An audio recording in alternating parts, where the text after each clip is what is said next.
안녕하세요, 주간느바의 쭈바입니다. 2년 연속 디펜시브 퍼스트팀 선정의 영광을 누렸지만 맥스 계약자임에도 이번 플레이오프에서 자유투 성공률 34.2%를 기록한 벤 시몬스가 최근 본격적인 트레이드 루머에 오르고 있죠. 이게 단순 루머로 끝나지 않을 수도 있겠습니다. ESPN의 에드리안 어즈나로스키에 따르면 르브론 제임스와 앤서니 데이비스 그리고 시몬스의 에이전트인 리치 폴이 그의 고객을 위해 직접 나선 가운데 필라델피아의 데릴 모리 사장과 엘튼 브랜드 단장을 만나 벤 시몬스의 향후 거취를 두고 논의를 시작했다고 전했는데요. 이 트레이드 유무는 아직 알려지지 않았지만 다음 시즌 시작 전 이를 실행하는 것이 합리적일지에 대해 논의했다고 합니다. 이전 영상에도 언급했듯 현재 시몬스의 가치는 여전히 꽤 높다는 예측이 많은 상태인데요. 이로 인해 한 현지 매체는 시몬스의 행선지를 예측하기도 했습니다. 그들이 언급한 3개의 팀을 간단하게 살펴보겠습니다. 늘 말씀드리지만 루머는 루머일 뿐 재미로 보시면 되겠습니다. 가장 먼저 거론된 팀은 골든스테이트 워리어스이며 이 트레이드 대상은 앤드류 위긴스입니다. 이미 지난 시즌 골든스테이트의 디안젤로 러셀 트레이드 관련 기사가 나올 때 시몬스와 러셀의 트레이드가 계속 나왔던 만큼 이 루머는 여전히 현재 진행형입니다. 위긴스는 대부분의 가드와 포워드를 수비할 수 있는 능력을 갖추고 있고 비록 시몬스보다 수비나 리바운드 등 부족한 부분을 갖고 있지만 공격에서는 비교도 할 수 없을 만큼 뛰어나다는 평이네요. 필라델피아는 시몬스의 공백을 신예 타이리스 맥시와 셰이크 밀튼으로 어느 정도 대체할 수 있을 거란 예측이며 골든스테이트는 스테픈 커리, 클레이 탐슨, 드레이먼드 그린, 제임스 와이즈먼에 시몬스까지 합류하며 리그 최고의 주전 라인업을 보유하게 되죠. 물론 시몬스 트레이드 과정에서 와이즈먼이 포함될 가능성도 있겠습니다.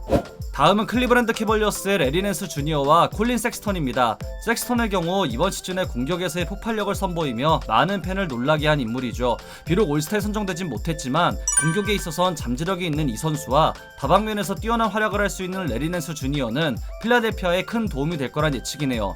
특히 섹스턴과 조엘 엠비드, 토바이어스 해리스 트리오는 충분히 위협적일 거란 내용입니다. 클리브랜드는 르브론 제임스 이후 그토록 원하던 스타 플레이어를 얻음과 동시에 팀 재건의 중심에서 활약할 수 있는 선수를 얻는다는 장점을 갖게 됩니다. 마지막으로 이전 영상에도 다뤘던 포틀랜드 트레일 블레이저스 CJ 맥칼럼과의 트레이드입니다.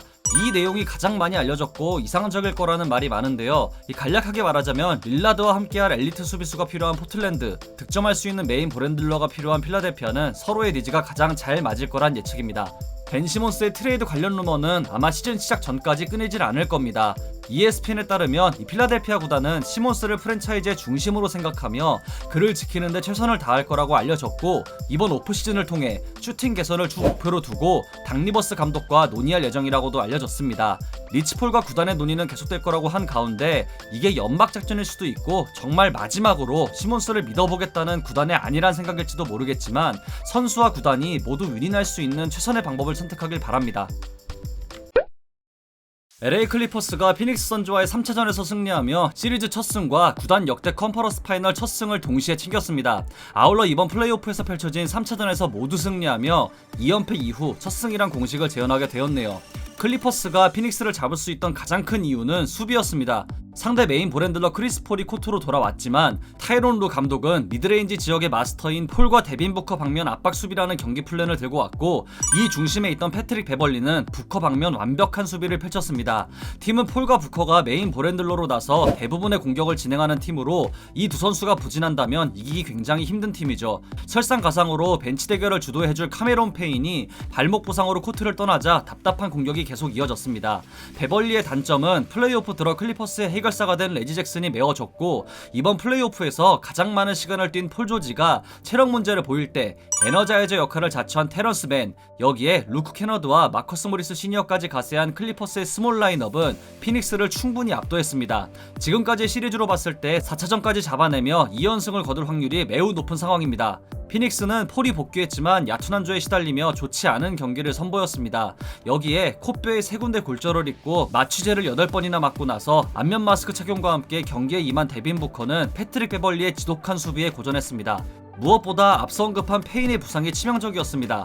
발목 부상인 만큼 복귀 일정은 공개되지 않은 가운데 이 페인의 부상이 시리즈에 어떤 변수를 가져올지 결과를 지켜봐야겠습니다. 댈러스 매버릭스를 떠난 릭 칼라일이 인디애나 페이서스로 복귀했습니다. ESPN의 팀 맥마혼에 따르면 칼라일이 인디애나 구단과 4년 2,900만 달러 규모로 계약을 맺었고 직전까지 미러키 벅스의 감독직에 유력했지만 미러키가 플레이오프에서 좋은 성과를 내며 이 마이크 부데놀저 감독의 잔류 가능성이 높아지면서 자연스레 인디애나와 연결된 것으로 보입니다. 칼라일은 댈러스에 합류한 2008년 직전까지 2003-2004 시즌부터 4시즌 동안 인디애나 감독을 맡았던 경험이 있습니다. 뉴욕타임즈의 마크 스테인에 따르면 댈러스 매버릭스의 차기 감독으로 제이슨 키드가 확정되었고 현재 계약 협상을 마무리하는 단계라고 합니다. 1994년 드래프트 전체 2순위로 댈러스에서 커리어를 시작해 타팀에서 올스타 포인트가 된 후 2008년 복귀해 2010-11 시즌에는 구단 첫 우승에 일조하며 댈러스 구단 역사의 한 페이지를 장식한 인물이죠.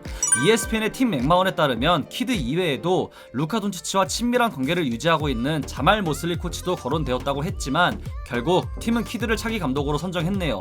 한편 구단은 마이클 필리를 단장으로 임명할 확률이 높은 가운데 나이키의 NBA 대표로 오랫동안 일해온 니코 해리슨을 사장직에 임명해 필리와 함께 구단을 운영하기를 희망한다고 합니다. 2021 드래프트에서 전체 3순위 지명권을 얻은 클리브랜드 캐벌리어스가 결단을 내릴 것으로 보입니다. 그 결단은 바로 3년차 가드이자 카이리 어빙 트레이드의 유산인 콜린 섹스턴과의 연장 계약 체결 대신 트레이드를 알아보는 건데요. 스포츠 일러스트레이티드의 제레미 우에 따르면 클리브랜드는 이번 드래프트를 통해 가드를 지명할 수 있기에 아마 연장 계약을 통해 맥스 계약을 원하는 섹스턴을 트레이드하는 걸 선호할 거라고 합니다. 최근 스카리 피펜이 브루클린 네츠와 미러키 벅스의 시리즈를 두고 케빈 듀란트에 관해 여러가지 이야기를 했습니다. 피펜은 이 시리즈가 듀란트가 플레이오프에서 처음으로 캐리하였던 시리즈였고 그는 탈락했는데 듀란트가 이전에 우승했던 건 듀란트 없이도 수차례나 이겼던 완성된 팀이었기 때문임을 언급했습니다. 이어서 이 시리즈에서 듀란트는 동료들을 활용했어야 됐는데 그러지 않았고 르브론 제임스를 넘어섰냐는 질문에 르브론이라면 동료들을 활용해 승리했을 것이고 이 듀란트가 더 뛰어난 스코어러지만 아직 르브론을 넘진 못했다며 골든스테이트 소속 당시에는 이미 스테픈 커리가 이끄는 팀에 속했기에 팀을 활용하는 농구가 굉장히 쉬웠겠지만 이제는 좀 더 동료들을 활용해 팀을 이끄는 법을 배워야 한다고 했습니다. 이에 SNS 고트 듀란트가 가만히 있을 리 없었죠. 듀란트는 즉각 트위터를 통해 위대한 스카리 피펜은 코치가 더 나은 슈터에게 마지막 슛을 맡긴 것 때문에 마지막 순간 경기에 나서기를 거부하지 않았냐며 비난했습니다. 이는 1994년 플레이오프 2라운드 3차전 당시 필 잭슨 감독이 마지막 슛을 맡기지 않은 것에 불만을 품고 경기에 나서지 않았던 걸 언급한 건데요. 이어서 듀란트는 피펜은 1997-98 시즌 시작 전 여름에 놀고 싶어서 재활을 선택하지 않았다며 당시 시카고 불스 선수단은 필 잭슨을 따랐지 피펜을 따른 게 아니라며 강력한 메시지를 전했습니다. 디 애슬레틱의 제이슨 퀵은 포틀랜드 트레일 블레이저스의 데미안 릴라드가 최근 안달이 나 있음을 전했습니다.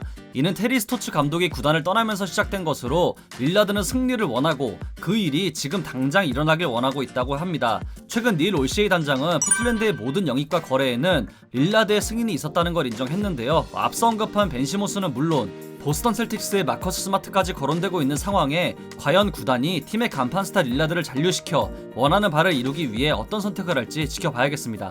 LA 레이커스의 레전드 매직 존슨이 최근 ESPN과의 인터뷰를 통해 다음 시즌 팀이 개선되기 위해 무엇을 해야 할지에 슈터의 영입을 강조했고 르브론 제임스의 부담을 줄이기 위한 포인트 가드 영입 그리고 앤서니 데이비스가 센터로 뛰어야 함을 언급했습니다. 매직은 팀이 이기기 위해선 데이비스가 센터 포지션에서 더 많이 뛰어야 할 것이며 르브론에게 너무 많은 걸 요구하고 있는 걸 줄여야 하며 플레이오프에서 그의 활약을 원한다면 충분한 휴식을 제공할 수 있어야 함을 강조했습니다. 레이커스는 이번 오프시즌 무려 9명의 선수가 FA 자격을 얻게 됩니다. 벤 시몬스의 트레이드 루머가 가득한 가운데 브루스 보엔은 ESPN 라디오 샌안토니오 AM 1250을 통해 그레이 포포비치 감독이 시몬스 영입을 위해 기꺼이 소속 선수를 보내며 트레이드에 임할 거라고 언급했었죠. 샌안토니오 스퍼스 소속의 디존테 머레이는 트위터를 통해 이에 대한 반응을 보였습니다.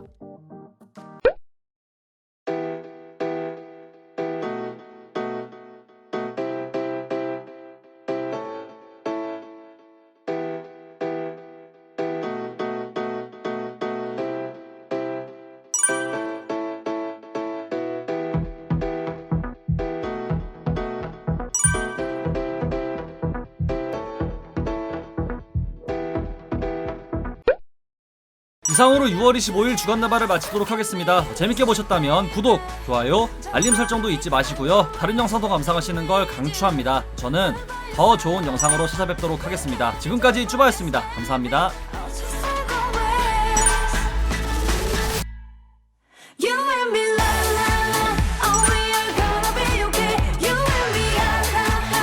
Oh, we are gonna be okay. When you're tired, when it's hard, we'll sing together. Oh, la la la. Don't worry, it will be okay. I'm too strange in this wasting daily life. You look so worn out. I wanna be there for